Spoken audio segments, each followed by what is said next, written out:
Assalamualaikum, kami mahasiswa dari Universitas San Pedro Kupang, program studi Sekolah Dasar semester 1. Video ini dibuat untuk memenuhi tugas pengantar.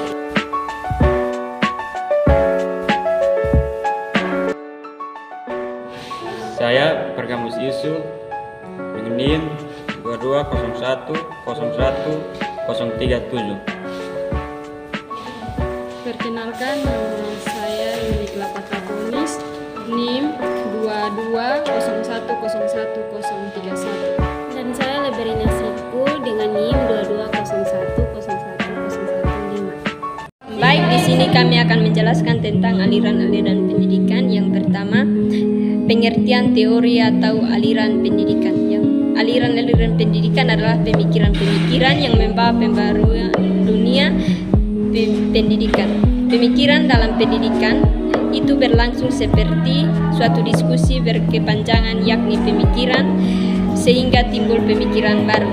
Aliran-aliran dalam pendidikan perlu dikuasai oleh para calon pendidik, karena pendidik tidak cukup dipahami melalui pendekatan ilmiah yang bersifat parsial dan deskriptif saja, melainkan perlu dipandang secara holistik.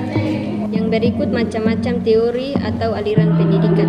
Macam-macam aliran pendidikan terdiri dari beberapa aliran, yaitu yang pertama aliran empirisme.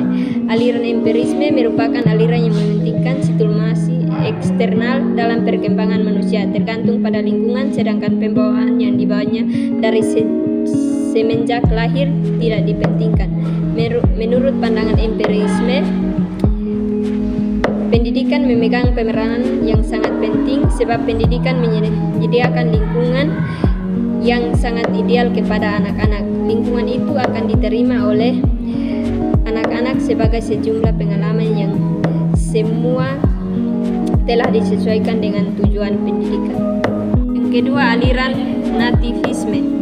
Aliran nativisme perkembangan manusia yang telah ditemukan oleh faktor yang dibawa manusia yang lahir di dunia sudah memiliki pembawaan atau bakatnya yang akan berkembang menurut arahnya masing-masing.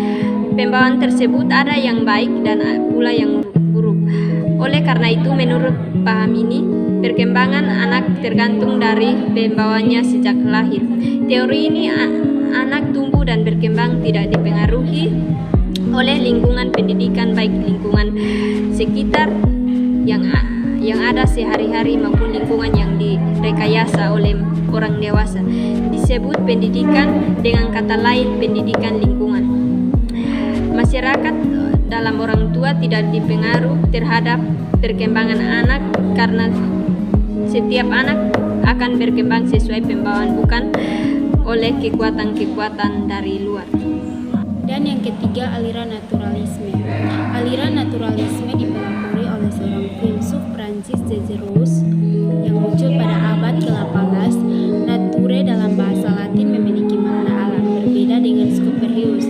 Rawls berpendapat setiap anak yang baru dilahirkan pada hakikatnya memiliki pembawaan yang baik. Namun pembawaan yang baik yang terdapat pada setiap anak itu akan berubah sebaliknya karena dipengaruhi oleh lingkungan. Lingkungan tersebut dapat berubah, lingkungan keluarga, lingkungan sekolah,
adalah John Dewey.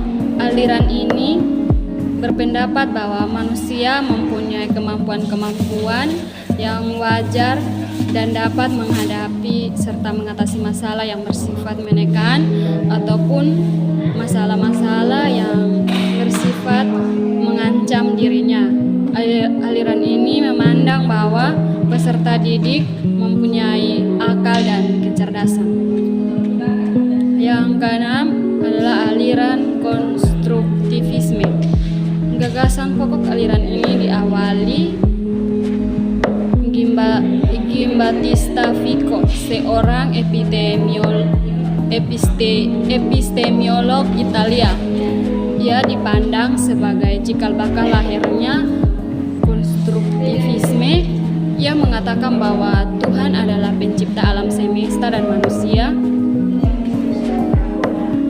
Tuhan adalah Tuhan dari ciptaan. Mengerti berarti mengetahui sesuatu jika ia mengetahui. Hanya Tuhan yang dapat mengetahui segala sesuatu karena Dia pencipta segala sesuatu. Aliran konstruktivisme ini menegaskan bahwa pengetahuan mutlak diperoleh dari hasil konstruksi kognitif dalam diri seseorang melalui pengalaman yang diterima lewat panca indera, yaitu penglihatan, pendengaran, peraba, penciuman, dan perasa. Dengan demikian, aliran ini menolak adanya transfer pengetahuan yang dilakukan dari seseorang kepada orang lain. Dengan alasan pengetahuan bukan barang yang bisa dipindahkan, sehingga jika pembelajaran ditunjukkan untuk mentransfer ilmu, perbuatan itu akan sia-sia saja. Sebaliknya, kondisi ini akan berbeda jika pembelajaran ini ditunjukkan untuk menggali pengalaman. Sekian dan terima kasih. Yang berikut kesimpulan pemikiran tentang pendidikan sejak dulu, kini dan masa yang akan datang terus berkembang hasil dari pemikiran tersebut. Aliran atau gerakan baru dalam pendidikan. Alirannya atau gerakan tersebut mempengaruhi pendidikan di seluruh dunia, termasuk pendidikan di Indonesia. Dari sisi lain, di Indonesia juga muncul gagasan-gagasan tentang pendidikan yang dapat dikategorikan sebagai aliran pendidikan.